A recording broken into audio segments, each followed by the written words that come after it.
Ассаламу алейкум. Үртежи каналының катнашчылары, көрүүчүлөрү, жалпыңыздарга Южный Кореядан салам айтабыз. Бүгүн бизде 21 июль очередной экспресс контейнер менен составта 5 машина Кыргызстанга келип жатат. Биринчи машинабыз биздин Саната ДМ8. Бүгүндө автоунда башка 2020 жылы эки объемдо заводской газда. Ошондой эле экинчи машинабыз биздин Саната ДМ8.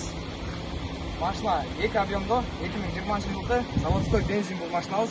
Бишкекте картарыбыз калганбыз машинаны. Карталарда ишенгениңиздерге чоң рахмат. Үчүнчү машинабыз биздин такси кызматында болгон Kia K5. Машина 2019 жылы минимальный пробеги менен ара түстө состояниясы өтө мыкты, жакшы акыбалда машина. Мында бишкекте картарыбыз калганбыз. Жакшы күндөргө тойлорго айдашсын. Төртүнчү машинабыз биздин Саната ДМ8. Машина 2020 жылы 2 объемдо заводской газда машина. Машинанын акыбалын өзүңүздөр көрүп атасыздар. Бир да жеринде урулган, чегилген жерлери жок. Полностью заводской краскада. Бул машинаны биз Москвада картарыбыз калганбыз.